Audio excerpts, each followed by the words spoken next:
Two races down, three left to go for the Midweek Masters Championship. This round brings us to the Nurburgring in Germany. The rubber round, the middle round in the championship, could go a long way in determining this season's champion. Hello, everybody, and welcome. I'm Jesse Lee, joined by Dan Van Zutphen and Ash Bibby behind the cameras today.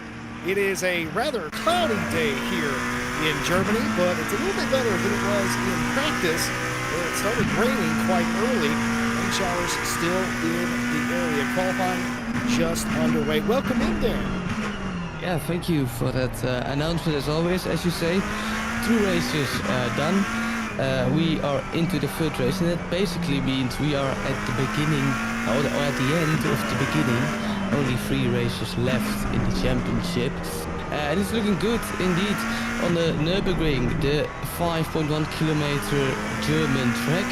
Always lovely to have, lots of overtaking opportunities, but we're in qualifying now, which counts for the hot laps. Yeah, it sure does. Of course, two different classes on the course here. If you watch on Monday and several other championships we're currently doing, you notice they're all in one class. Not here on Midweek Masters. You've got the Pro class, which is the culmination of the experienced drivers, and you've got the AM class, as denoted by the red numbered placards. Those are the true amateurs. Those are not necessarily amateurs on speed. Those are drivers that have less than satisfactory, I would say, experience in ACC. Those are actual amateurs to the word here today, so don't be surprised if some of them are a little bit up the field once we get some times on the board. We've seen that throughout the series thus far, but of course everybody else in the pro class, the seasoned drivers versus the true amateurs, is how this championship has shaken out. 15 minutes, it's a long time to get a lap around here. This is a racetrack, Dan, easy to invalidate on. Yeah, definitely, and you're talking about maybe M drivers being higher up in the field or higher up than the M class would tell you, and especially because the Nürburgring, it's such a difficult track, especially with the Wiedel chicane, the very fast chicane, which basically balls to the walls and see how fast you can go. So it's indeed a very difficult track. With lots of tight turns, lots of high-speed turns, makes for very interesting racing.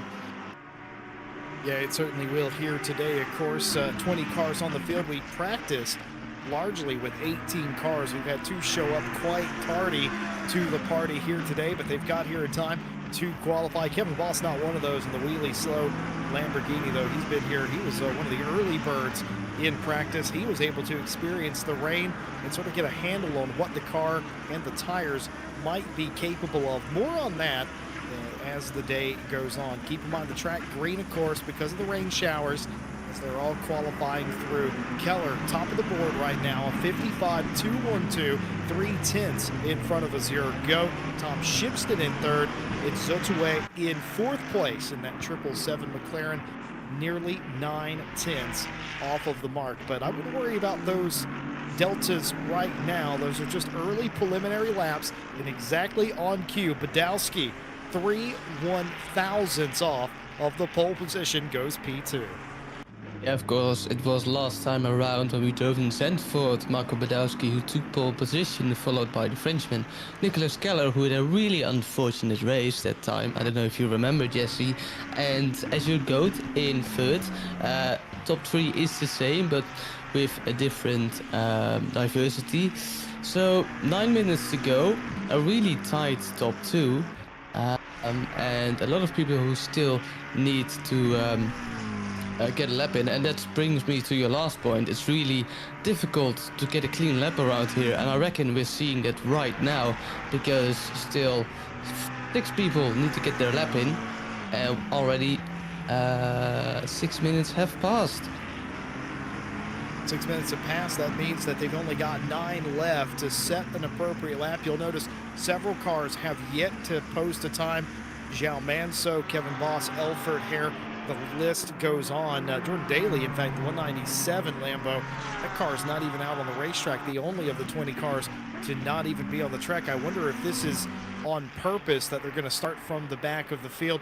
You know, Daly has had very good success here in recent memory at the Nurburgring. I would say it's definitely one of his stronger tracks. Not that he has few tracks that he's not strong at, but he's just shown up and shown out at this particular venue. It'd be weird for him not to qualify, but again, 197 not out there. More cars completing their laps. Teixeira in the 318 Aston goes provisional pole in the AM class. That's about 7/10 quicker than Buscri. And now Whittle's Wizards driver Keith Whittle goes provisional pole in AM and nets himself a 58.027. That's 2.5 to 3/10 quicker than Teixeira right now. Oh, and Keller has responded as well, Dan. Yeah, indeed. It's again really tight on this difficult track. I mean, you really, if you want to get a good lap in, you really need to be a driver of all kinds. As said before, it has high speed corners. It's a technical track.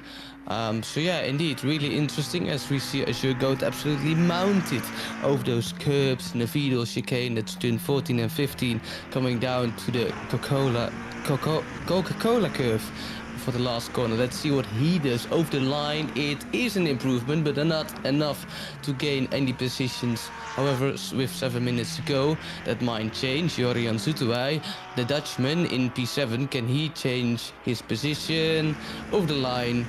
It's an improvement. It's a really good improvement. 6/10 down to P1, but P5 for now. P5 for them, and they will get more laps in. This is pretty good right now. It was maybe a little bit scary for some of the drivers, including the Mike Racing Mike Redford 95, who just set their first representative time, the first actual time, in fact. And they've gone P6 immediately, just about 6.5 tenths off of pole position, and that kind of lets you calm down a little bit internally. You've got the banker lap on there. You know how much you need to pick up.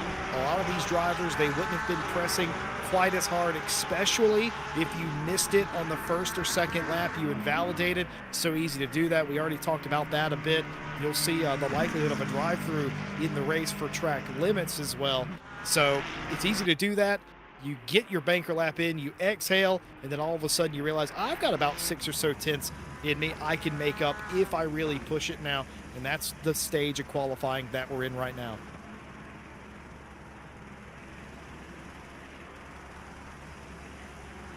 Nicholas Keller, top of the board, 54.845, 3.5 or so tenths.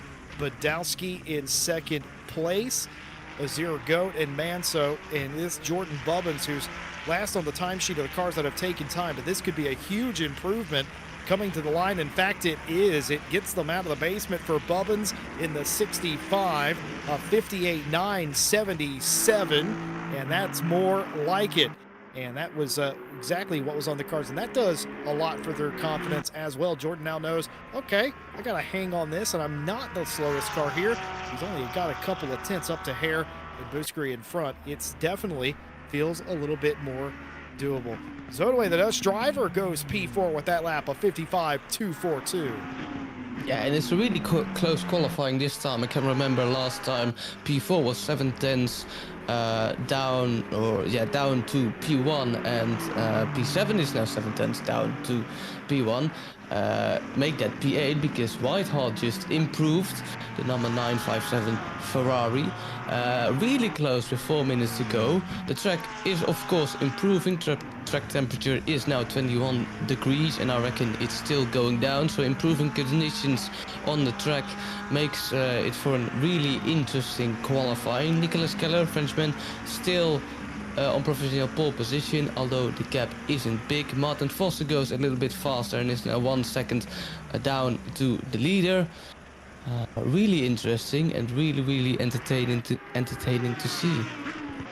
Yeah, with about 7 minutes to go, we saw a bunch of cars, half the field, in fact, just about ducked down pit lane. They all came out, did one lap, and now some of those cars have continued. Some others have reset the pit lane as well. Varga, Foster, UC, Buscri, and Jordan Daly, who's still sitting in the pit lane.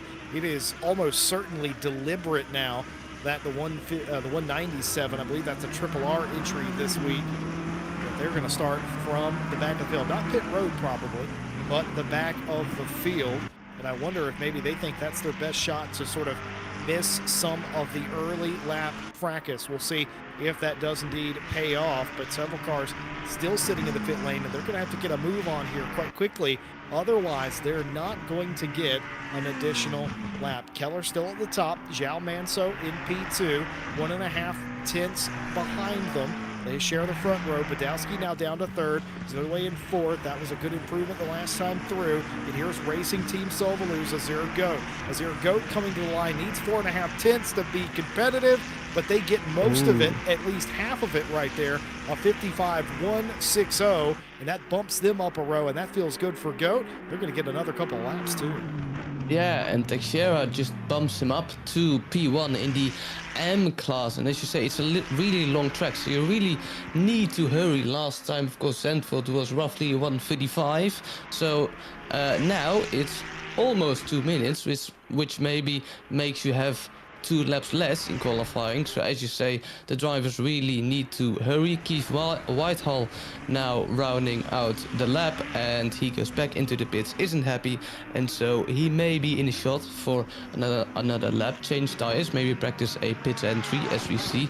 Tom Shipston here qualified in P4 last time. Let's see what he can do over the line. Currently in P9 in a 60 Porsche with that beautiful livery, of course, down the main straight to finish off his lap. What can Tom Shipston do over the line? It is P6, 6 tenths down to the leader, up to the leader. Nicholas Keller, who was on pole at the time, had an incident somewhere near the Ford curve. I don't know if it started in Valvoline, but it ended in Ford, and that car was stationary for quite some time. It's going around now. It just went through the Schumacher S's, and in the process of regaining control of Keller's car, Badowski has taken provisional pole, a 54.772, and that puts Keller 73/100ths off of the pace. Tom Roberts comes through. That is an improvement on the time of 56 for them. And Mike Redford, a little bit off the track. Was that still in play? I think it might have been. It didn't help the time, at least. We'll see if there's still something in it. P7 currently, when they go over the line, all the way up into third, a 54.797, under half a tenth between the top three and under a full tenth between the front 2 rows. That's really close. What a qualifying we have. Zhao! Look at Zhao! Wow. Manso P1, a 54.750, and that car's in the pit lane. We were watching Redford and everybody else improve. We didn't see Zhao do it, but they are. The 222 Porsche at the top of the board. And it's not over yet. Marco Badowski has still 1 lap. It's 1/10 between P1 and P4. An exciting qualifying we have here as track conditions are still improving. Marco Badowski now coming to the Vidal chicane. Again, balls to the walls. What can the German in his home country do? Of course, once you get that pole position, absolutely sending it in that last lap. Coming out of the final corner now, over the main straight, almost he loses it with a little wiggle, and over the line with 3 seconds to go. It is pole position by 8,000. He gets to do another lap. He gets another lap. He got there just as it went to 0. He's not being shown the checkered flag. His marker beside his number still green, meaning that he got there right as the session ended. Badowski takes provisional pole and gets an additional lap to boot, a 54.665, 85/100ths better than Manso. Critical success racing.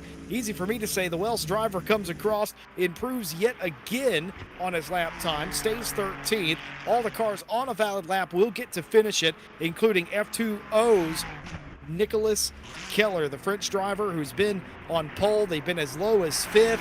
They're looking to get back at minimum to the front of the pack, the front row, if you will. Manso and Redford have ducked down pit lane. They will take no further part. It's all down to Keller, and he's done it! He's absolutely done it, the Frenchman! A 54.625 as the track continues to improve. That's your provisional pole sitter. Does Tom Shipston have anything for them?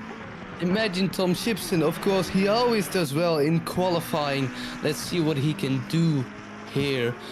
Coming down, he's running out the lap again, coming down now to the Vidal chicane again in that beautiful 60 Porsche. He has to send it, everyone's improving. Can he improve the lap as well? Jesse, what do you think? I think 4/10 might be a big ask, but if he can get a couple here, a couple 2.5 to 3, he'll at least bump himself up a row and give himself a better fighting shot into the Mercedes-Benz Arena section. And I think that's a realistic opportunity for Tom Shipston as he does come to the line for Ground Zero Racing. And he did not quite get enough. He did improve his time, but not quite enough to advance his position. Here are the results of qualifying. Nicholas Keller does it for F2O Racing in the 27 Ferrari. They have the quickest first and third sector, a 54.625 on a fast track. Good enough to take pole here today. The track was always improving, and it came down to the last. Badowski will share the front row with a 54.665. Jao Manso on row number 2, and then all the way back and forth, Mike Redford is the driver who has the fastest middle sector of all. Shipston's your top 5, Eraser, Goat, Zodaway, Whiffle, Varga the top 10. Teixeira the fastest in the AM class over Keith Whittle, Bushry, Hare, Bubbins, and then Elford and Daly will start at the back of the pack.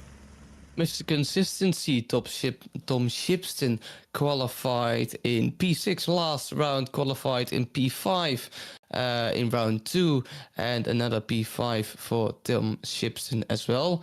He, of course, improves throughout the race, so it'll be exciting to see him maybe move up throughout the field as the race progresses. But yeah, what an exciting qualifying today, Jesse.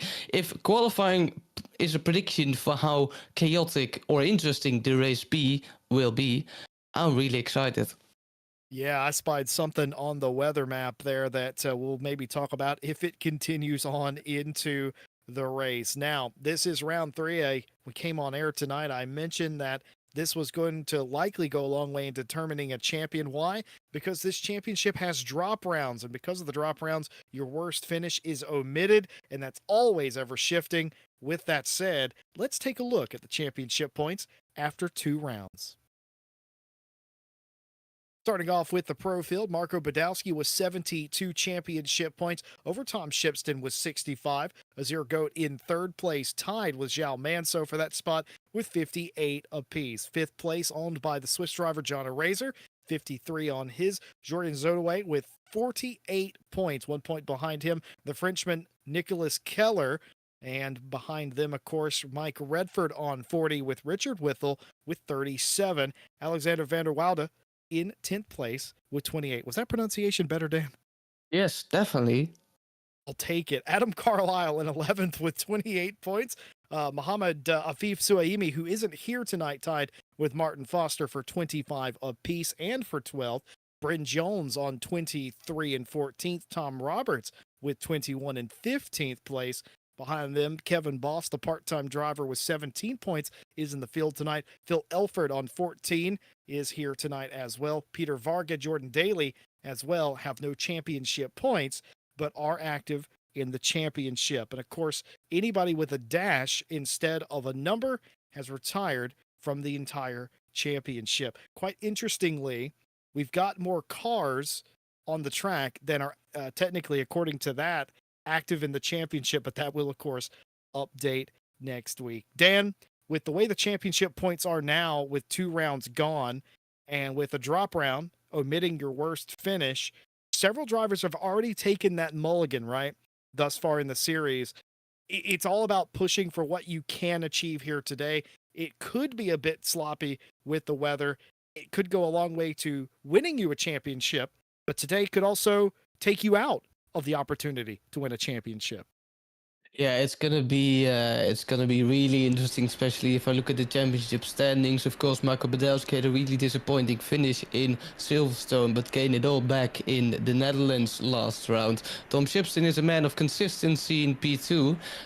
He is a man of consistency as well as your GOAT, and it's really interesting.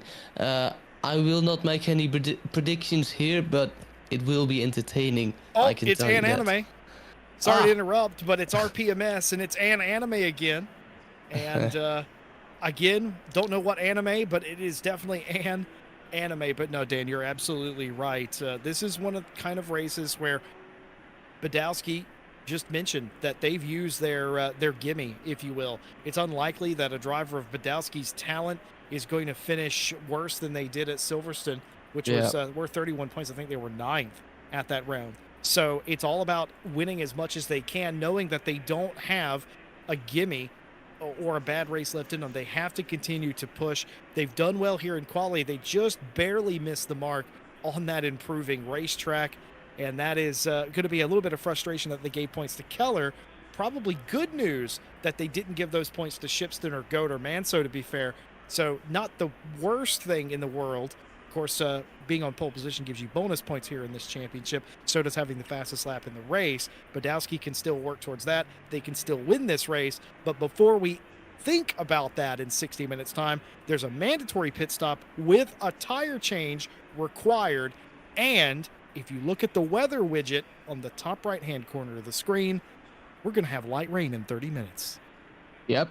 And my prediction for that is the Ferraris will do really good, because normally the Ferrari needs to save a little bit of tires, take care, and maybe not push as much as you would do in another car. Now, with 30 minutes on the clock, they could push a little bit more, get more pace advantage, and change for inches sooner than later on the racetrack. Of course, 30 minutes until that little patch of rain will hit the track, if it will hit the track.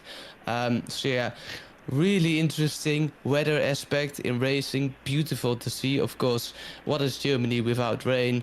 I don't know. And yeah, it's gonna be a feisty race. It's gonna be entertaining, and I think we will have more chaos than Zandvoort. That is my prediction. Wow, bold prediction.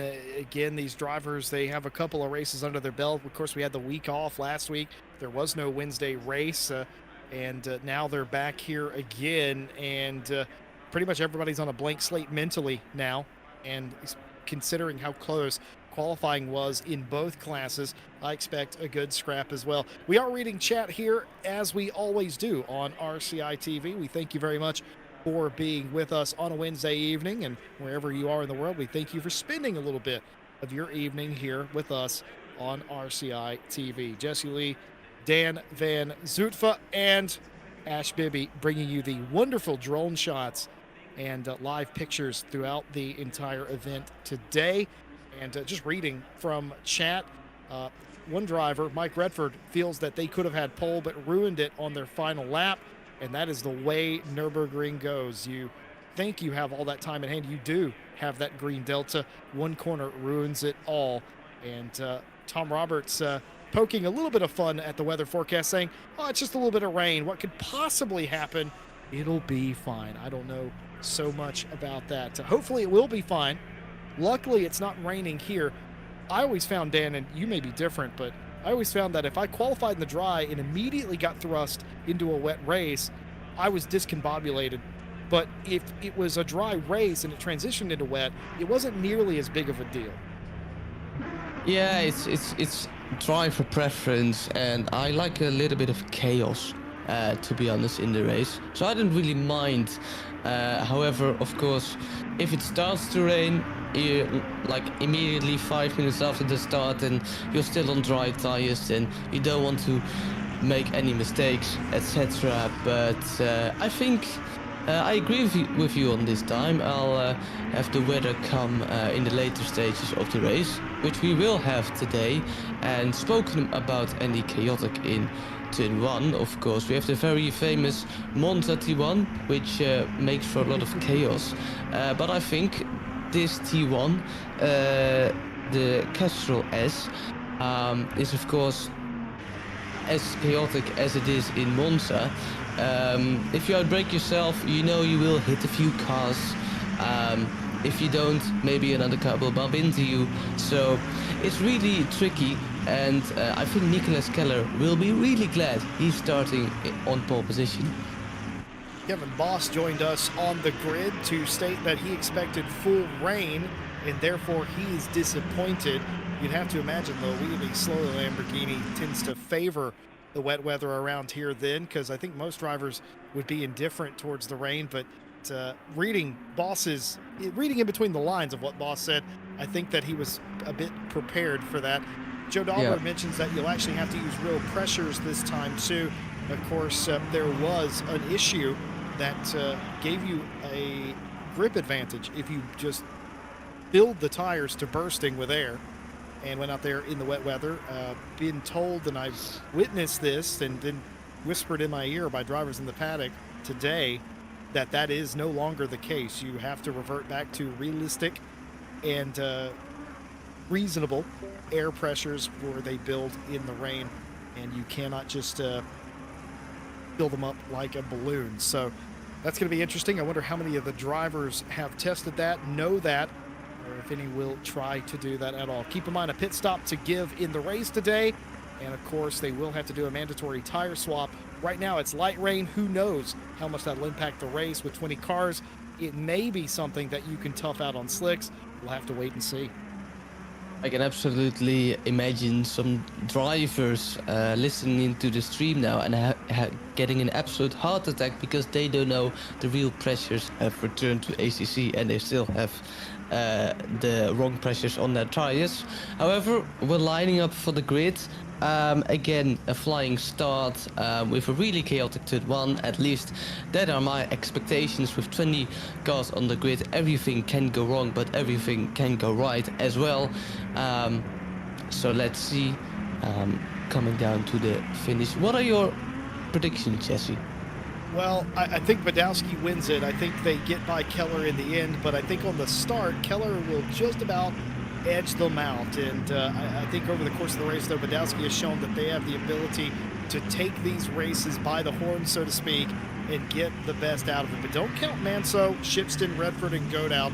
They have played their hand, and they have shown up for all of these races in the early part of 2024 in an excellent way. And it's already gone wrong. Nicholas Keller has been given a drive-through penalty. I believe that's out of position on the initial start. Up the middle is Manso, 3 wide down into turn one. Badowski around the outside. Does he see Keller? Yes, and they'll be side by side. Manso takes sole possession of third place. Redford and a Razor. Shipston gets shuffled back just a little bit. So does Azir Goat on the early start of the race, but it's been an absolutely horrible start for Nicholas Keller, who we presume was out of position on the initial start, was likely not far enough over to one side, either that or jump the start on the speed one way or another. That is a unforced error, a drive-through penalty, and there goes the cones. No live shooting, of course, so that penalty cannot be undone. Peter Hare here in the Porsche. Ooh, that's a very unlucky incident in there with the Ferrari and Porsche tangled in the chicane. But yeah, really unfortunate for Nicholas Keller. He had a dramatic race in Zandvoort, and the bad luck doesn't seem to stop even in the Nurburgring as well. Jordan Daly getting their fair share here. They'll be wondering if starting from back was actually such a good idea. And still, in fact, they're still behind Bouskery here, trying to get by them. They've made contact twice before they ever exited the arena section. Bouskery's got, I don't know if they've got some sort of issue or they were just trying to let Daly get through. It just backed off, but that nearly backed Bouskery into Hare. Here comes Hare back through. Bouskery goes off of the racetrack at the top part of the circuit. I think that's Warsteiner where they just came through. But certainly several contacts early for Mehdi, and that's not what the 924 would have liked to have seen. Does Keller come down pit road this time? They do not. They're still fighting Badowski for the lead. Marco probably won't appreciate that very much, considering Nicholas Keller has now 2 laps to serve that drive-through penalty. Gets a little sideways there on the brakes, almost makes contact, has to back off, and that throws them into a fight with the Porsche, the 222 RPMS car of Xiao Manso. Yeah, I can see Manso being really frustrated here. He of course is thinking, well, Keller, you've got a drive-through, why don't you leave me be and maybe attack Badowski? But instead, Keller is now between those guys, and so Manso has some kind of a barrier to Badowski, a kind of protective wall, so he cannot attack Badowski for now. And I can see, Benzo being really frustrated. Wonder when Nicholas Keller is going to turn in that drive-through. Yeah, if I was Badowski, I'd be a little bit more frustrated than Zhao. Zhao knows that Keller has significant enough pace and either is going to be disqualified in a lap and a half or will come down pit road, so that will release Manso. But because Keller's still there and still hounding Badowski, that's causing Badowski to lose a little bit of time, look up in the mirror, these sort of things, and that's not helping his case because once Keller's gone, Zhao's going to be right there when otherwise they could have drawn out a little bit of an early gap, but not to be. Bill Elford and Jordan Daly, this is down to the hairpin section. Daly trying to go around the outside. A very, very scary move there. Realizes, nope, don't quite have enough there. That was going to the hairpin. That was in the forward curve, not before that. But either way, they have been able to make the pass now. Has Jordan Daly for the Just Gamers 197 as they were able to navigate around Elford. That's the first pass Daly's made on the car in his class. Nicholas Keller has brought the car down. They technically had an additional lap to come down pit lane to get 3, but they have come down this time. They don't have to stop. They've just got to drive through, but it has made for a long day. It will make for a long day for Keller as they try to pick up the pieces. Yeah, and that will be a very long pit lane. At least that would Keller feel like. It would be a very long trip down pit lane as he goes really, really slow with 60 kilometers an hour through the main straight, and he will lose a lot of time and will probably be frustrated as well. We see a race replay. What happened here? Ooh, Peter Varga taking a trip down the grass and hitting Kevin Boss. Minor damage, but Kevin Boss will be frustrated with that and flickering with his lights, and he is indeed frustrated. Yeah, significantly upset. There's Kevin Boss trying to figure out the flash of the lights. I can't read lips, but I can read light flashes, and that was, what in the heck are you doing? You were having an accident. Why didn't you stay wide, and why did you make me get completely sideways right there? But Peter Varga was able to hold that in the end. The Team Monkey Racing 508 still going around and still inside the top 10. Let's see a replay here. Daly continuing to work their way into the field, completely nearly off of the racetrack. Goes a little bit wide there, makes contact with the Ferrari. The Ferrari is able to come all the way back and tie that up. That was with Keith Whipple, P2 in the AM class. Teixeira leads. It's a somewhat significant lead, a second and 2.5, 3 seconds actually. The lead first to second in AM. Daly has one more car in the M class to fully get by. Keller has served the drive-through. No further dramas there. No speeding in the pit lane, nothing like that. They are actually already by Bousquet in the 924, who seems to be struggling early. Yeah, Tom Simpson here, man of consistency again, looking to possibly overtake a racer in the 699 McLaren. Of course, Nurburgring, it's a pretty narrow track. You have some good overtaking opportunities, but especially in this area here, it's really difficult, especially when the track narrows down here. And if I look on the radar, it's 10 minutes until some rain will possibly fall. So that's really interesting. I suspect drivers, of course, they will need to make their pit stop a bit earlier probably, as Jordan Daly tries to attack the 318 Aston Martin of Teixeira. But yeah, they probably want to pit earlier, but of course we have a pit window, so that will maybe come in play. Yeah, Teixeira there may telegraph that, let Daly know that he's going to give him the utmost room to get away, because Teixeira trying to win overall honors, win their class honors, if you will. And now they've got a 2-second gap back to Keith Whittle. That's pretty much job done for Teixeira there. And hopefully they will continue to be able to build on what they're already working on here. The Carter Racing car, you love to see that livery, such an iconic car and team. And very nicely done and put on pole for Granado Teixeira so far today. Mike Redford, third place currently, has the quickest lap of the race. The number 95 Mike Racing Ferrari has set the quickest time, and they are only about 3 seconds behind Badowski for the lead. They're 1.2 seconds behind Manso, who is in second now after Keller had to serve that drive-through. Again, as another lap, another pickup. Will get more difficult for Keller as it goes on. But right now, continues to pick them up and put them down. Kevin Boss, who was involved in a little bit of an incident a couple of laps ago, finding themselves picking up, trying to pick up a spot here on Tom Roberts for 11th place. Yeah, Mike Redford really having a good race. He seems to have found his feet in Germany on the Nurburgring circuit. Of course, P6 in round 1, P7 in round 2 in Zandvoort. And he finds himself with the fastest lap in P3 on the Nürburgring track as Kevin Boss tries to overtake Tom Roberts in the Mercedes. Can he make it move down on the inside on the Dunlop curve? Ooh, on the inside gets close. Squeezed and he makes the move. Maybe Tom Roberts will get back in no. to aggress, and that's an incident, a really unfortunate incident, Jesse. It really is. I don't know.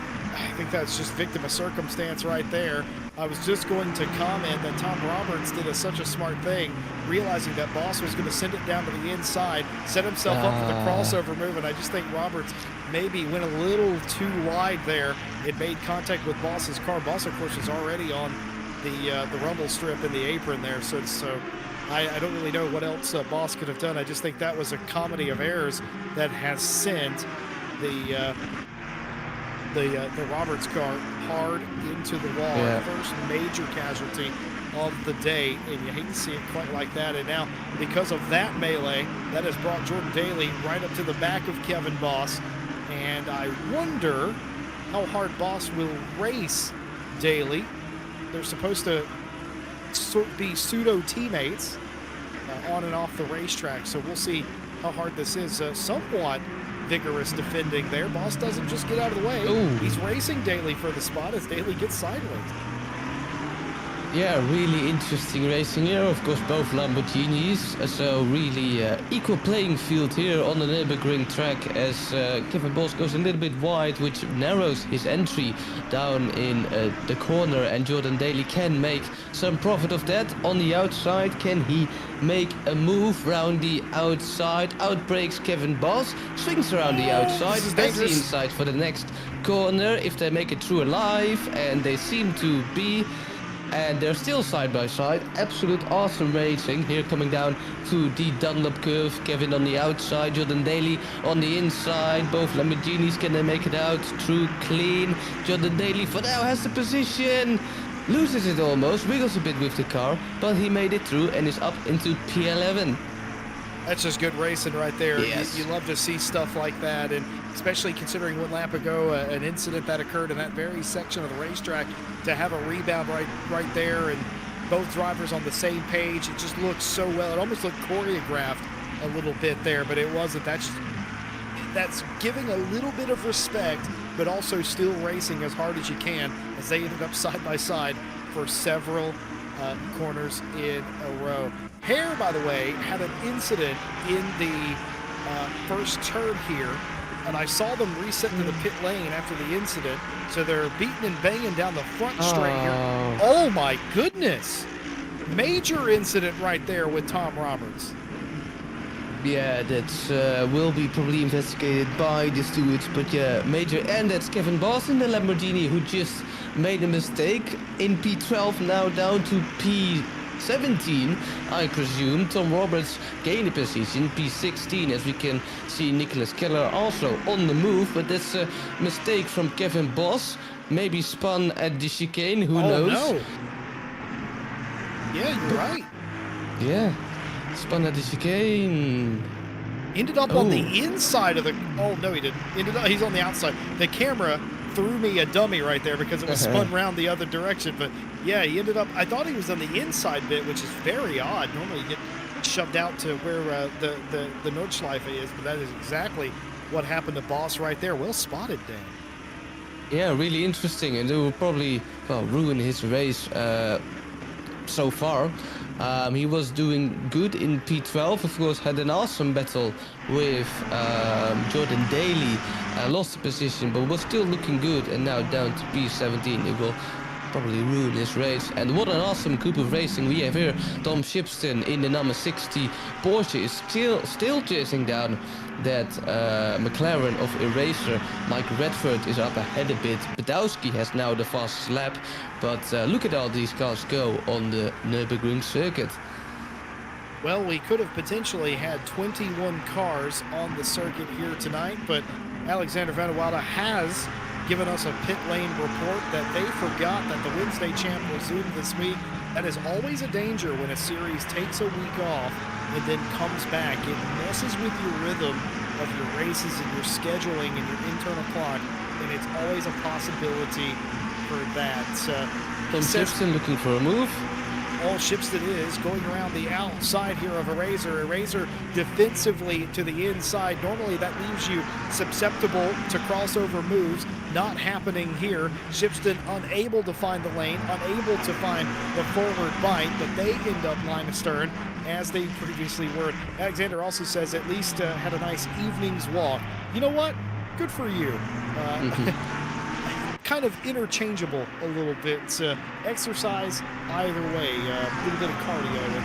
Hope you're having a fantastic evening nonetheless. Shipston has continued to hound Eraser for fourth place just as the rain starts to come down. And I don't think you're going to see any of these drivers panic, Dan, because it's only light rain.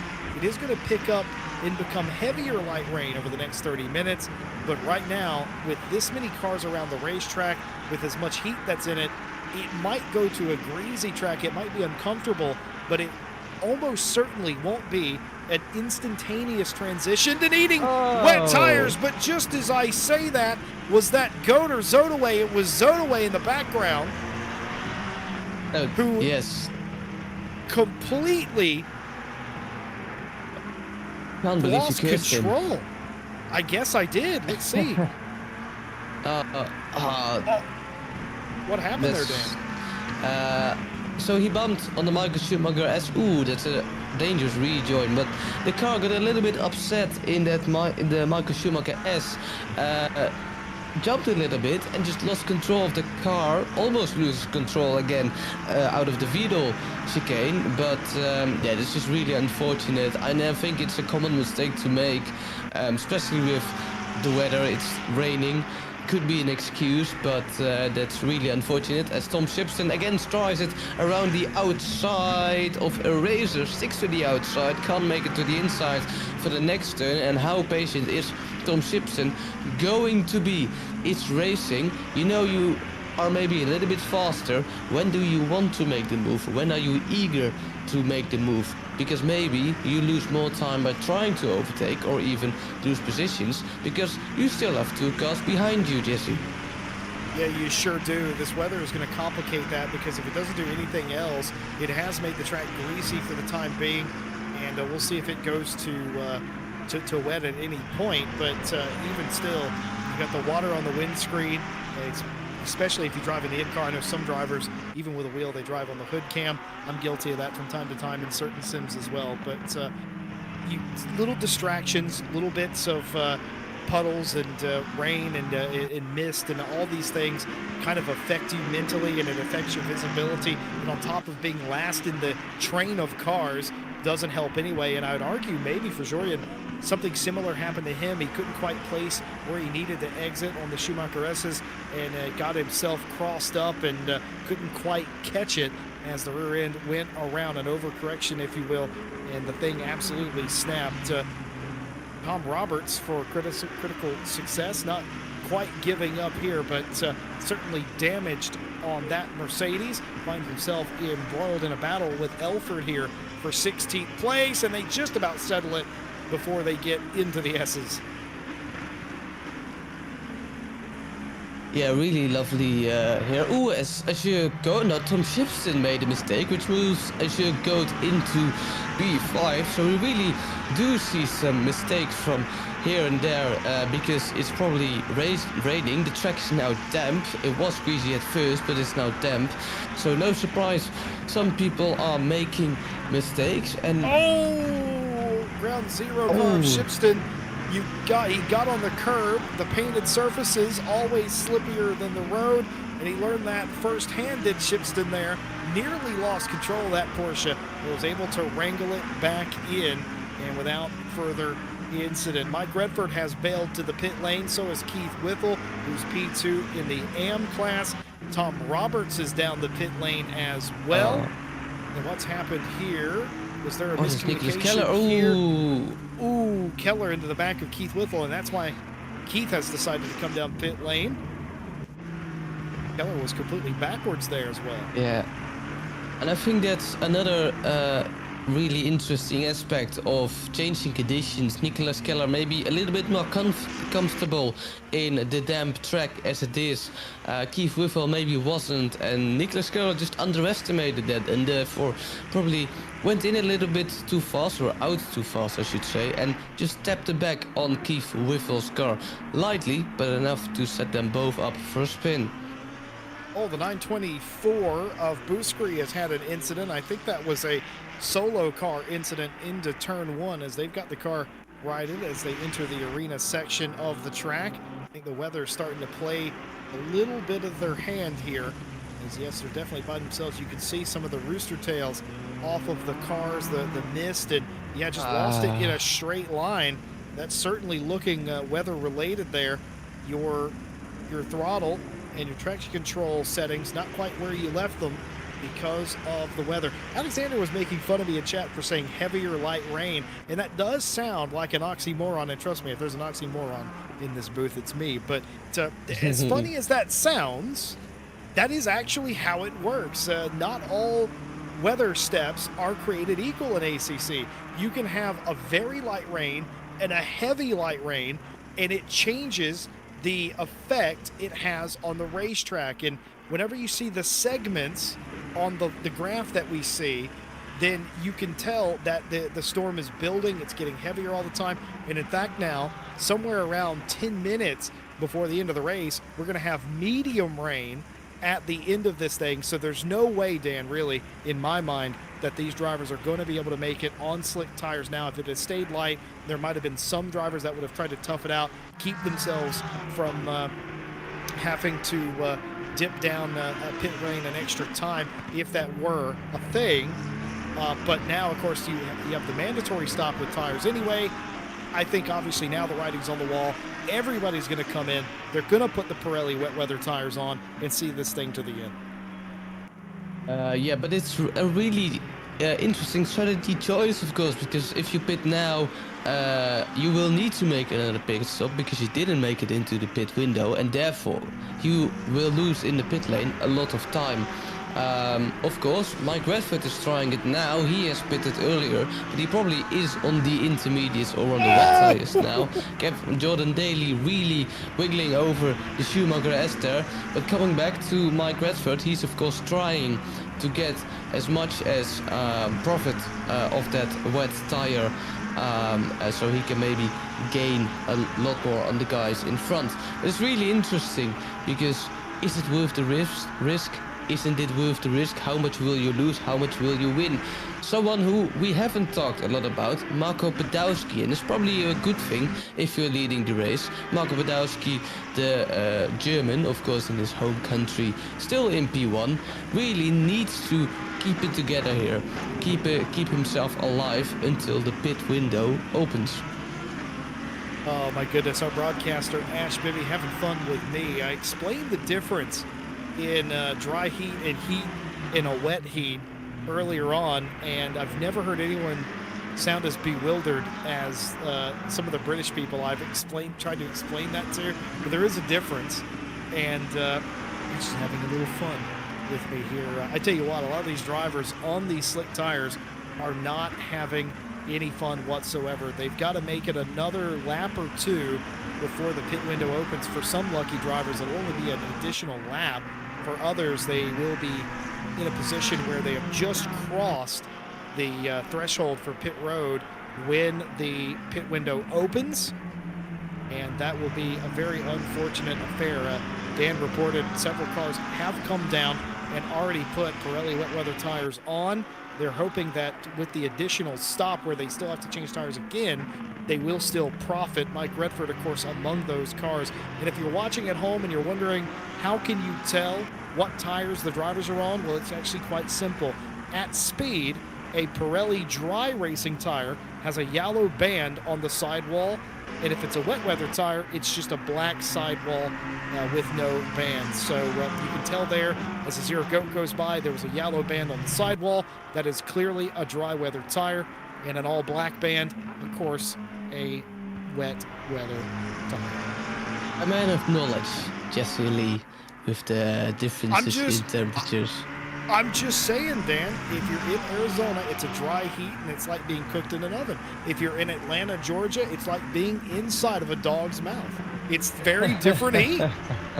Wow, that's nice to know for whenever very I may descriptive, be isn't visiting it? America. However, back to the racing, you're really seeing here that the cars are slowing down a little bit. They're not taking the speed in as they would do in the dry, into and out of the corners, of course. The group we saw just has expanded a little bit. Gaps have been gotten a little bit bigger. Joe Manso here in P2 is still trailing onto the back of Podolsky somewhat, 3.1 seconds. Of course not close enough to attack. With 35 minutes to go, I reckon the pit window will open at the 35-minute mark, and therefore a lot of people will shoot down into pit lane, and that will probably Mike Redford probably hasn't taken as much as an advantage as he wanted, Jesse. He sure hasn't. Richard Whittle has had a small but significant incident, and I believe that was down in Warsteiner again for Richard Whittle. That's I believe Richard Whittle's the father. I think Keith Whittle is the son.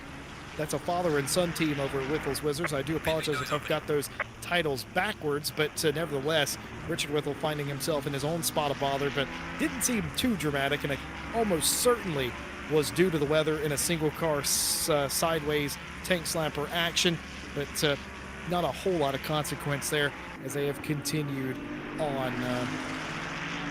65, I think, has come down pit lane.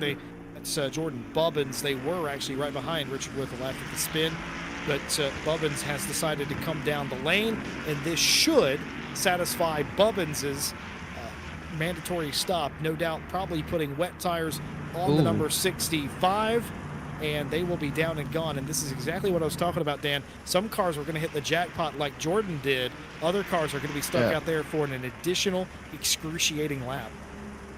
Well, at least Marco Badowski will go into pit lane now. Of course, Marco Badowski happy that no one behind him has that advantage. And you will see the whole grid who hasn't pitted for tires now tuck into pit lane as we see P7 Jordan Daly now making his entry. Slow down because it's really easy to get a drive through or stop and go if you speed in the pit lane. Everyone's just cruising down to pit lane. Wondering how long his stop will be. Maybe some cars have damage. I presume Kevin Boss will have damage from some incidents earlier on.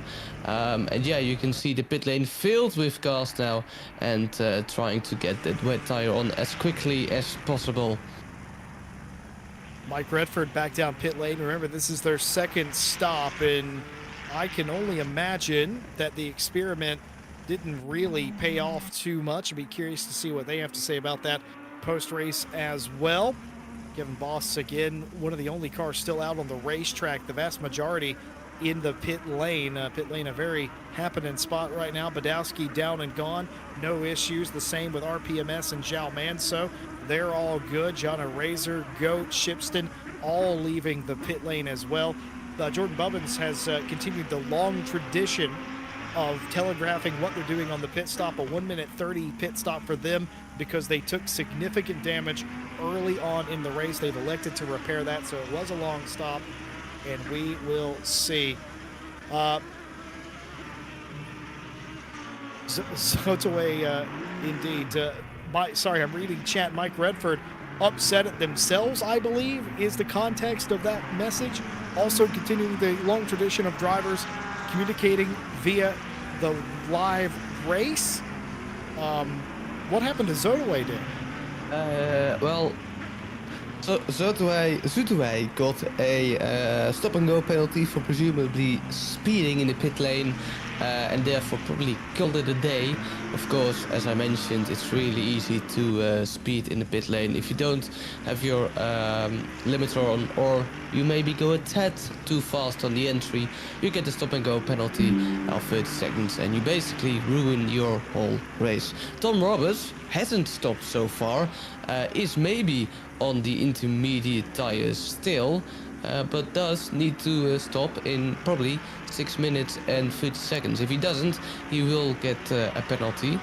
Of course, the rain is still increasing a little bit, as we see Nicolas Keller, the Frenchman in P13. He hasn't had the most luck this season. Really bad luck in Zandvoort, and that bad luck also transitioning into the round 3, of course, on the Nurburgring. He's behind Teixeira, P2 in the M class. However, Keith Whitehall needs to still make a pit stop, so Teixeira will get up to P1. João Manso, the Portuguese in P2, finding himself really comfortable in the wet conditions, has gained almost 2 seconds to Badowski since we've last seen him on screen. So really interesting if we can see some battles for the victory here as Nicolas Keller tries to navigate himself through the traffic. Nicolas Keller maybe be a little bit faster. Of course, he had that incident with Keith Whitehall earlier on. Hopes to not do the same again. Doesn't do the same again. Keeps his nose out of the side of Keith Whitehall and tries to make his way by the Belgian driver into the slipstream, and now coming down to third one, Jesse. Yeah, they sure do.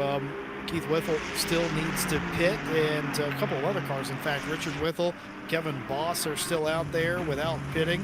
Tom Roberts as well, without a pit stop taken yet. So everybody on the wet tires, presumably, except the 4 drivers who are still out there on the Pirelli Slick Racing tire, and they're just about managing it, but I do say they won't be able to do that forever, and I think they're just trying to do a contrarian strategy here a little bit as Nicolas Keller continues to try and work their way through the field. It's a good day to be Marco Badowski in that number 45. Not only are they leading this race with a little bit of time in hand, they also had the quickest time on and off pit lane, a 1 minute 13.5, the time from line to line. That includes the pit stop. The next nearest times I can find, Mike Redford did a 1:13.555, but of course that was their second stop of the day.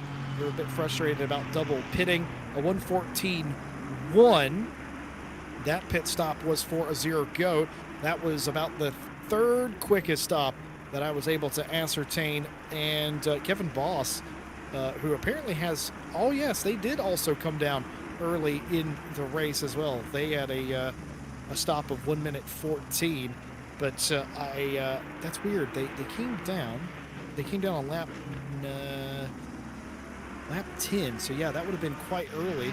I wonder if that was for damage mitigation and they went back out, but they had a stop left to give. In fact, they have done their stop. No, they haven't. That's Richard Whittle thundering down the lane this time through, but it's all coming up. Marco Badowski, Dan, quickest, not quickest in quali, but quickest on the track right now, has the fastest lap, had the fastest pit time. Just got to survive it. João Manso's not giving up, though. That gap was bigger. It was over 3 seconds.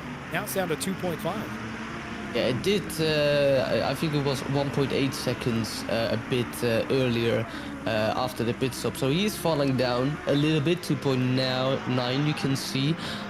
So he is opening that gap, Marco Badowski, to Manso again, the Portuguese driver, the 222. So we're gonna keep an eye on that. For now, John O'Racer has fell down the pack a little bit, was battling with Tom Shipston a while ago, as was Azure Goat. John O'Racer now in P6 chasing down Peter Varga in his 508 Ferrari. McLaren v Ferrari down to the Schumacher S. See what he can do. How patient will you be in the wet? Because it's very dangerous. Get offline. John O'Racer maybe not so happy with Varga making him life difficult, flashing with his lights, and holding John O'Racer up for as long as possible, Jesse. Yeah, I mean, this is part of the race. A little bit of a wiggle there from Varga. Doesn't seem to cost him. He still gets off the corner pretty decently. John O'Racer following in tow, trying to get a little bit of the draft. A little bit less confident through the dogleg. That time was Varga. O'Racer, though, didn't really have anywhere to go. He's going to back off here. A little bit early on the brakes was O'Racer. That time through the chicane. Sideways again by Varga. This might be an opportunity for O'Racer, but no, Varga closes off the inside of the Coca-Cola curve, and that's all she wrote for that lap. But it's a cat and mouse game here. O'Racer looks a lot more confident on the throttle than Varga does, but position is king. And right now, Peter Varga has that sitting in P5. It's a straight up fight. They're racing for position in class. It's a tricky condition, and it's in the second half of the race, so you can expect nobody to pull any punches. It's going to be a fight to the finish, just like this. Zero Goat up into P3. Tom Shipston, though, for ground zero in that Porsche has caught Azure for that spot, and it's going to be on for the final step of the podium. But if there's one thing I know about Goat as of late, they're going to defend this, and they absolutely should do that, considering of what quality this position is. It's a podium after all. Azure Goat finished P2 last time, won't finish on a podium this time. Of course, P2 looks a bit unlikely, 10.5 seconds to go Menso with 25 minutes on the clock. That looks unlikely to be closed, but of course everything is still possible in the rainy Nurburgring circuit. Tom Shipson now dancing through the rain with his Porsche, as are the other 18 drivers that still remain here on the Nurburgring circuit. Really lovely to see everyone stepping out the rear a little bit, dancing with the car in the braking zone. Makes for a great spectacle in racing here. Pit window will close, and everyone of course has made his mandatory stop, so no changes throughout the pit lane as of 1 now. With 25 minutes to go. We'll see if. I was just about to say we'll see if we see some more action, and I think that's the Mercedes of Paul Alford going off, Jesse. Yeah, I think that's the 66, and you wonder if that was less going off, more just getting out of the way, or maybe it was a happy coincidence that the two occurred at the same time. That's Boots Creek coming out of pit lane. They had an additional incident somewhat recently. They've come down pit lane again and have exited to rejoin the fray. We started the race with 20 cars. We're down to 18 now. The two retirements thus far. Everyone else has soldiered along, and they've had varying success in the wet weather. We're forced to believe now, at the conclusion of the pit stops, every car out there on the Pirelli wet weather tire. I'm not seeing any yellow marks on the sidewalls, and that would be a very, very brave call to make, considering we are about 10 or 12 minutes away from significant medium rain here at the Nurburgring. You can already see some of the puddles, some of the rivers going across the racetrack, and we haven't even really built up with the medium rain yet.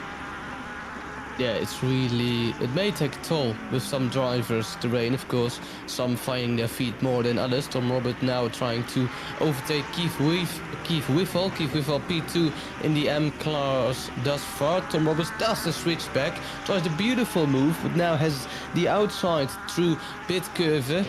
Can he make it stick? Looks like it, and he actually does.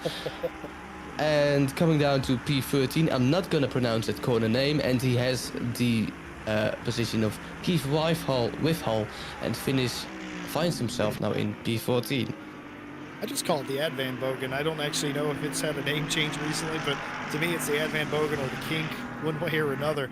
You know, Tom Roberts made that move and he made it look somewhat academic, but the problem with that is, as a race car driver, you set them up and you double them up, they go a little bit wide, and then obviously you're on the outside for the next corner there, and you worry, like, okay, well, if I'm on the outside of Warsteiner, don't come over and hit me. I gave you room, you went wide, I didn't come over and cloud into you. Please just give me a little bit of room, and I'll hopefully be able to beat you up off the corner. And that's exactly what Tom Roberts was able to do on that occasion, and that's how way you draw it up. Unfortunately, a lot of the time, you've already seen it in this race, that very maneuver can lead to contact. Usually, though, strangely enough, the car on the inside is the one that pays the ultimate prize. Hopefully, none of that here in our battle for P3. As there go Tom Shipston fighting it out for the final step on the podium. João Manso up the road in P2. They were gaining on Marco Badowski a little bit, but that is no longer the case. It has ballooned into a 4.1 second lead. João behind Badowski. Marco's in cruise mode now, Dan. Yeah, and he will be, and he needs to be, because with 10 minutes of heavy rain, the chaos will probably soon commence. So yeah, he probably has to just be mindful with every corner he takes, with every exit he takes. How am I gonna put on the throttle? Am I gonna be aggressive here, or am I gonna be a little bit lazy with the throttle? And I think Martin Badowski prefers the safer option, given he already has a fast lap that won't be broken this race because we're driving in the rain. So yeah, he will probably drive safer. Tom Shipston will maybe not, of course, still on the back of Azure Goat, chasing that podium position. Again, Tom Shipston, a man of consistency. P2 in Zandvoort. So yeah, he probably wants another podium spot again, and chasing again the rear wing of Azure Goat. And it looks like they're also chasing some back markers, Jesse. Yeah, that can always be a monkey wrench. There's Team Monkey Racing in the race, but that's not what I'm on about. It can always mess you up whenever you're in the middle of a battle like Azure is here with Shipston, and then you've got to kind of weigh in on what the traffic's going to do. A lot of the time when they're blue flag, they just sort of let you go. Some other times you catch them in a real bad spot. That's not really possible, and that's exactly what's going to happen here. They're going to catch some of this lap traffic entering the Mercedes-Benz Arena, and that's a bit of a problem, to say the least, because you're kind of damned if you do, damned if you don't in this particular section of the racetrack. Jordan Daly looking to find their way around some of the traffic. That was the 66 again of Elford, just getting out of the way of the lead lap cars. Of course, he would have been blue flagged for that. And everyone here in this train definitely appreciates that. And this is Varga, Eraser, and Daly. All three of these cars. This is the battle for 5th place. A couple of trains inside the top 5 now. Yeah, lovely to see, of course. And I need to correct myself, Tom Shipston didn't finish P2 last race. Finished P3. Azure Goat was the man who finished P2. So he's again trailing the number 7065 of Azure Goat. But indeed, a little group of cars, and it's nice to see Jordan Daly here really making his way up throughout the field. He didn't have an amazing qualifying, if I remember, but he seems to have a better race. P7 now, and see if he can climb up the order. Bernardo Teixeira now P1 in the M class with the beautiful Heart of Racing livery. With 90 minutes to go, he'll probably have the same mentality as Marco Badowski. I'm P1 in M class. I'm in a good spot in the overall race, so let's not do anything foolish here and just keep it safe, and let's see if I can bring home the win. Jordan Bobbins in a Ferrari finds himself in P3. Pretty decent day for Jordan Bobbins. They've already got a podium to their name here at RCI, but looking to double that amount here. No real major dramas, and that's kind of what you're looking for. Whenever you're a new driver and you're trying to find your rhythm, you're trying to find your pace, more often than not, your eureka moment isn't just figuring out how to be quick at a specific track. It's figuring out how to survive a race, how to navigate traffic, how to be navigated by traffic, how to work the flags, how to work the pit strategy, how to not make the silly mistakes with your strat and also the weather coming in.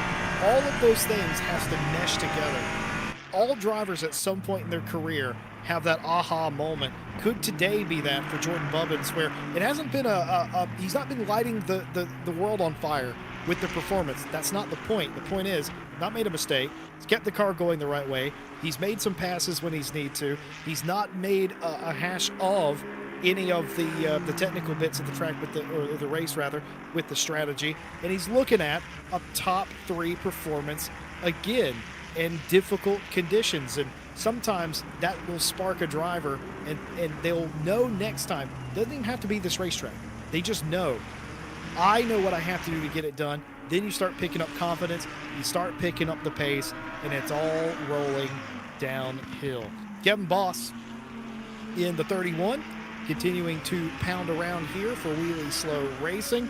He would have wanted this race to have been even wetter than it was. Then I guess Kevin Boss would have also probably appreciated not having what we believe to be significant damage on the car based on the several incidents that occurred somewhat early on into the race. But no bother, they continue to go around 3 seconds behind Richard Whittle. We'll keep an eye on that, see if that gap either comes down or expands. Mike Redford has doubled up the pit stops. Never mind, still inside the top 10. That's pretty impressive. Wide a little bit on a Dunlop curve. Really easy to underestimate your braking point, especially in the wet. And yeah, as you say, really impressive there. Mike Redford still, of course, had a great qualifying and had a great first phase of the race as well, but of course tried the sort of alternate strategy, let's call it that, and didn't really gain any advantage by doing that. In fact, he lost lost a lot of time, and now finds himself in P10. Marco Badowski, 4.8 seconds to Manso. So again, really comfortable for Marco Badowski. If it looks like this, he will definitely be a contender for the championship, because he's leading the championship by 72 points in the lead. And Tom Shipston is in P2 with 65 points. So he will extend his advantage, no doubt, if he finishes the race, of course. Because Daly on the curb. Sorry, Dan, I thought he was going to go off the racetrack. He doesn't. Loses a significant portion of time. That was a really weird entry to the corner for Daly right there, unless that was a trick of the camera. Could have sworn that Lamborghini was all over the inside curve. Yeah, probably just lost it. Going down into turn 6. But what I wanted to say is, of course, if you want to finish first, you first have to finish. And that's Badowski, of course, knows that. John Razor still in P6. This fight is still going on. Jordan Daly now making up some track. He of course made a mistake earlier, but he seems to be getting on fine. John Racer for 699 racing here in the McLaren. And then Tom Shipston still chasing as a goat. Really patient to overtake that position. Of course, it's really difficult, especially on the Nurburgring. We discussed it earlier. It's a really narrow track. And of course, we don't want to really get on the wet line on the outside unless you're really confident. But if you do, you might make a mistake, might spin, or maybe even hit as your goat, and therefore lose a lot of time. However, he might try it around the outside, but it's just not enough. And he is still eager for that third position, Jesse. Most important thing is they're racing each other with respect. That's what we like to see. They're Chipson's keeping Goat honest. But Goat is also not putting a foot wrong here. A foot meaning a literal foot inside the car. They're very precise, very accurate. If they're defending, they stay on that line. They're giving Shipston lanes and sort of baiting them a little bit. And also Shipston is charging into every corner, but it's not scaring Goat. And why should it? Shipston looks controlled enough, and it's not a big deal. But Goat holding on to that spot. Shipston not letting them give up, or not letting them get away, rather. And it's just a good battle for the time being. Folks, early on in the broadcast, I made mention that it was odd. There were 19 active cars in the championship standings, but there were more cars on the track. And I've been thinking about that the entire time. And unfortunately, admittedly, I've only now just figured out what happened. We did not have the AM class standings on our standing sheet. I have no idea what technical difficulty led to that, but I do have the AM standings, of course. Gabriel Lafoco, who is not with us here today, is tied with Keith Whipple for the championship lead in the AM class. Behind them, Jordan Bubbins and Bernardo Teixeira are tied for P3 with 58 points apiece, and Mehdi Bouskri in fourth place with 53 points. Several other drivers are active in the championship, including Jacob Johnson, Peter Hare, Darcy Pidlott, and Alessandro, but some of those drivers not here today. So that's what's happened. We didn't have the AM standings. We apologize for that, and I'll be putting in a work ticket with Stewie on that one. No idea why that didn't load, but still very tight in that championship as well. Teixeira, who is currently tied for third, looking to improve their standing quite a bit as well. Speaking of improving standing, Jordan Daly finally able to get by Razor for P6. Yes, that was a beautiful move, of course, coming down into turn 1 on the inside, as it should be done, really clean. It's a simple move. Eraser didn't hold Jordan Daly up that much, didn't really defend Jordan Daly that much. So Jordan Daly through to P6.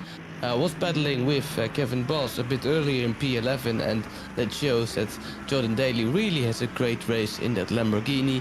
Now chasing the Ferrari of Peter Varga. Let's see when and if he can overtake Peter Varga anytime soon. And with 11 minutes on the clock, that might seem really likely. Nicolas Keller, the Frenchman who qualified on pole position, got a drive-through in not even when the race began, and that set him up now back to P9. Of course, he dropped to the very back of the pack in the first 4 minutes, and yeah, it's now just making a comeback for him. Credit to Nicolas Keller. A lesser driver would have called it quits there, realizing that the day was likely shot, and Nicolas Keller not one of those drivers certainly that has signed up for 60 minutes of racing, and the track's paid for. They're definitely going to finish the race, and you never know.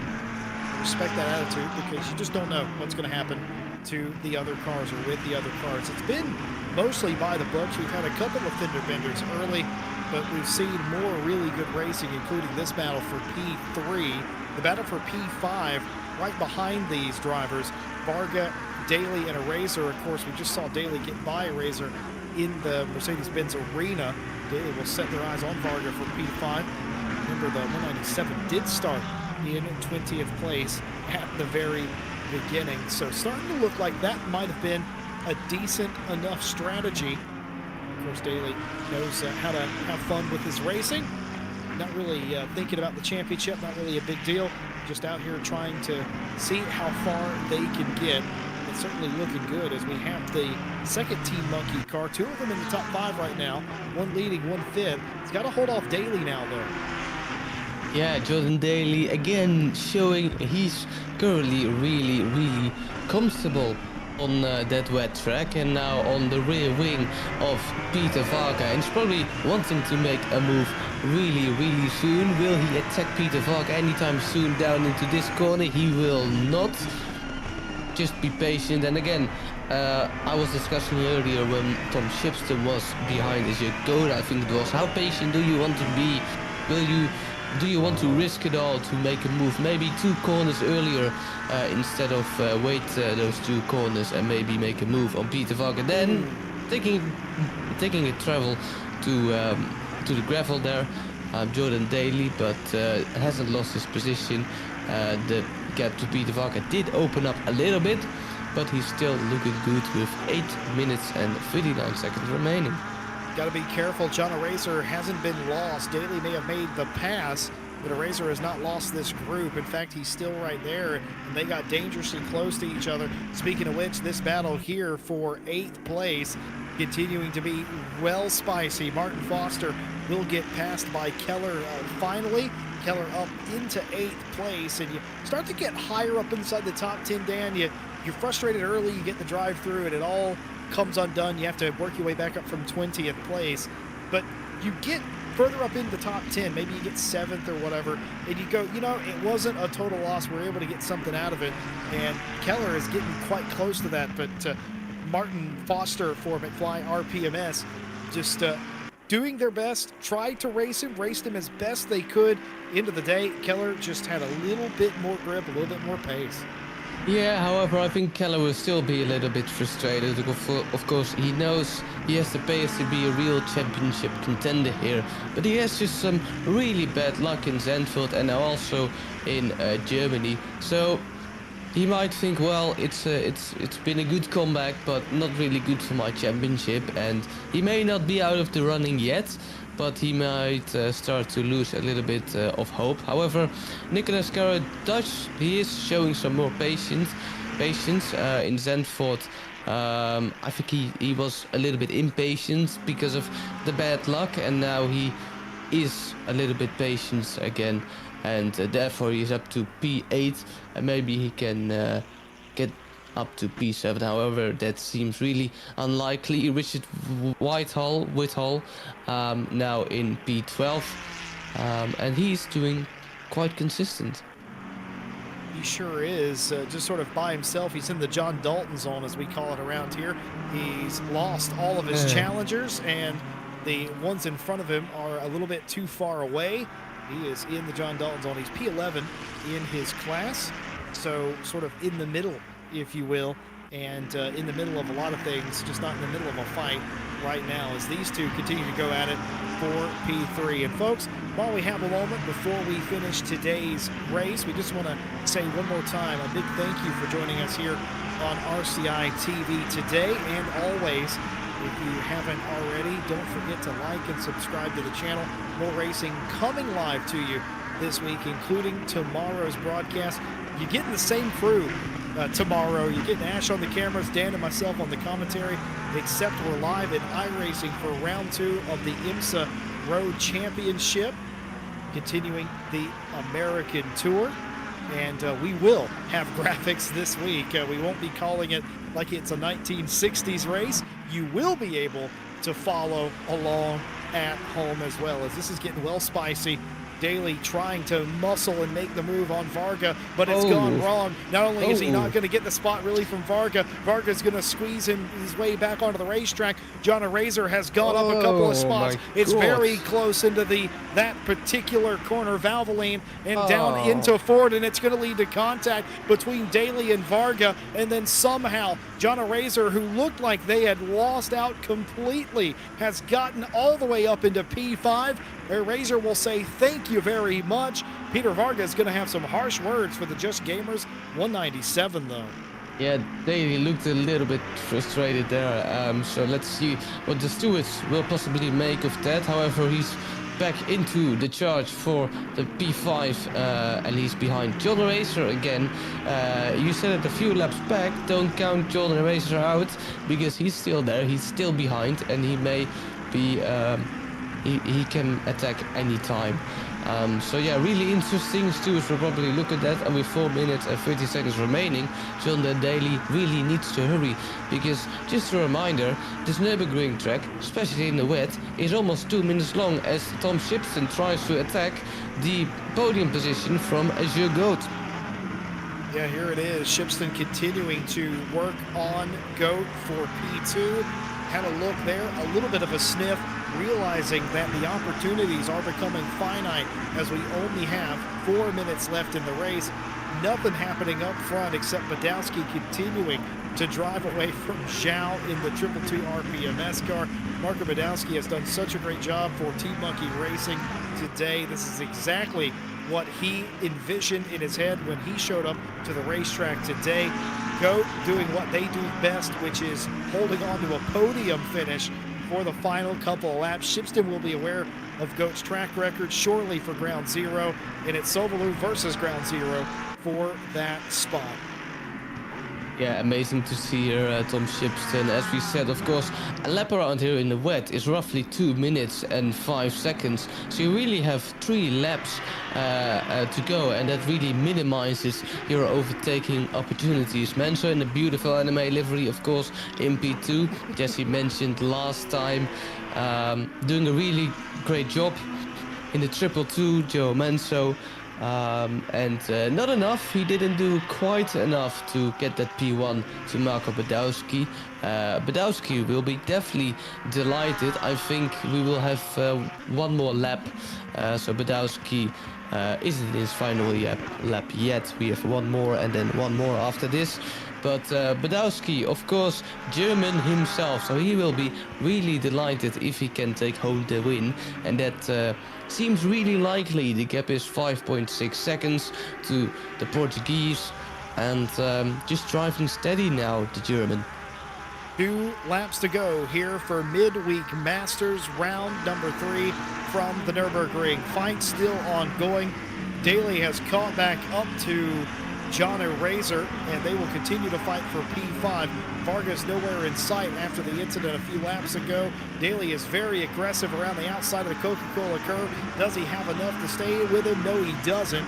They end up exiting nose to tail, but I reckon the horsepower on that Lamborghini, just a little bit more than that McLaren. Ultra defensive line for a Razor, all the way down to the pit wall, telegraphing what he's going to do, letting Daly know if you're going to try and make this pass, you're going to have to go the long way. But he overruns the corner, does John Razor. Here comes Daly. They make contact. They come to a point where they hit. Do they hit again? Yes, they do, entering the arena section. Razor maintains P5 for the time being. These cars, I believe, also, yes, they will have an additional lap. Maybe now's not the best time, but I'll do it anyway. A big thank you to our partners that make this race and every race possible. If you're looking for setups that can help you get better acquainted in wet weather races, maybe a little bit more consistency, get a little bit more grip, we recommend Go Setups. Go visit GoSetups.com. Get you a setups package today and see the difference and the results out on the racetrack. And while you're at it, you want to get better at rain racing in general, become a rain master maybe, you can check out Driver 61. They offer one-on-one driver coaching and full-on racing schools to help get you up to speed, get more confident and more consistent in the crucible of motorsports. And you wouldn't be anywhere without an excellent direct drive racing setup from Fanatec as well. Check out their bundles over on the website, fanatec.com. AK Esports for helping us put on this and many other events here at RCI. For more on how they can help you with your esports venue, go to akesports.it. And last but surely not least, Digital Motorsports is your one-stop shop for all the top brands for sim racing hardware. Doesn't matter if you're looking for a new rim or a full-on racing rig. DigitalMotorsports.com, and Jordan Daly has done it, but you got to watch the switchback here. Defensive line from Daly. Traffic up in front of them as they're now going to get to the last lap of the race, and Daly's done it. He's up into P5. Razor down a position again, but we'll see. Does he have anything for the 197, the 699 racing car? The Swiss driver might try something here. He's outbraked way hard on the outside. Is he selling him the dummy? No, he's not. He just went a little long trying to catch Daly out. He was unable to do so, but of course, digitalmotorsport.com, your one-stop shop for all the top brands of sim racing hardware. While you're there, check out their Sim Rig Builder. Build the sim rig of your dreams or your budget at digitalmotorsport.com. Yeah, some great racing action here, but Joe Daly indeed got the position into the Vidal chicane. Absolutely amazingly done, and really balls to the walls, because it's in the race. It's in the rain, in a really difficult chicane, and he makes the move. Tom Shipston, I think he made some kind of mistake, because he isn't on the back of Azure Goat anymore, as he was a few laps ago, but he might still have some time. We have a couple of corners to go. We see him closing in. Tom Shipston really wants that third place. Of course, finished first in our opening race and third time last time around, and now probably wants a podium as well. well, man of consistency. Tom Shipston, what can he do? He's really fast, but is he fast enough to overtake the third position of Azure Goat? Time is running out, track is running out. He's going down into the chicane. Almost now has the slipstream. Can Tom Shipston do anything? I don't know. We'll see here. It has to be done in the chicane, but Marco Badowski has won the race. Yao Manso has come through as well. This is the last-ditch effort for Shipston as he's trying to get a run on Azure Goat. Here comes the Lamborghini of Jordan Daly as it's a three-way fight all of a sudden here at the end of the race. Azure Goat, unflappable, again has held on to another podium position. Excellent driving, excellent defensive run for Goat there at the end. They'll take P3. Shipston in fourth, Daly in fifth. Eraser comes home in sixth place. Varga will come home seventh.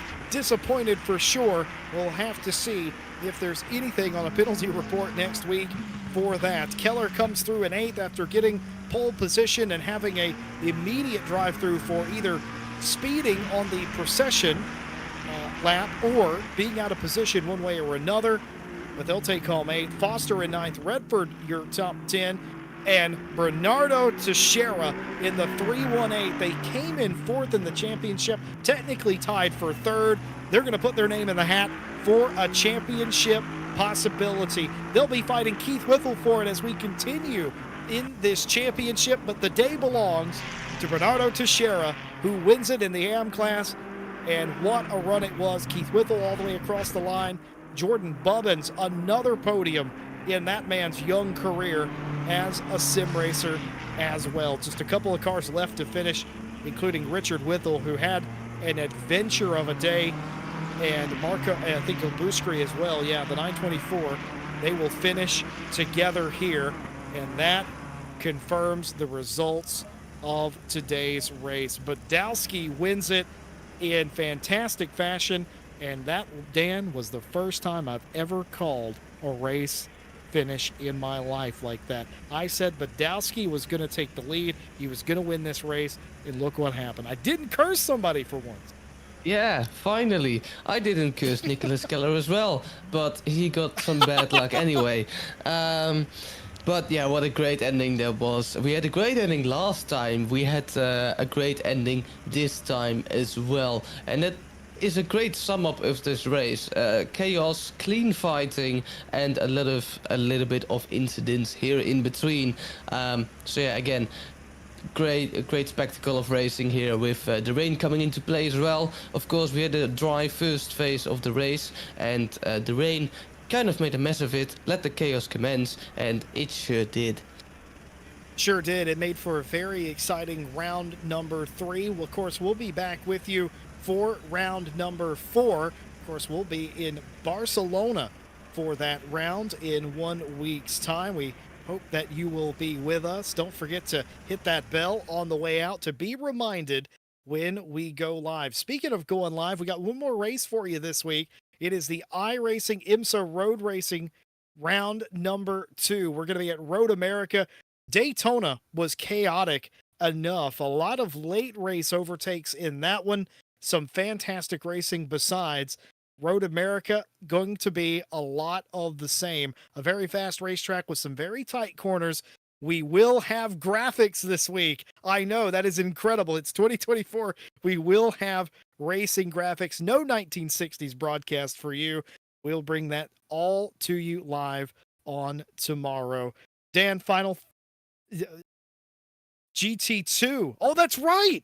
Oh my goodness. GT2 starts this week. I have completely forgot. GT2, still time to sign up, by the way, if you want to get involved in the GT2 mini series we've got going on. 4 rounds. That starts this Friday, and Red Bull Ring is round number 2. The new track, the new cars.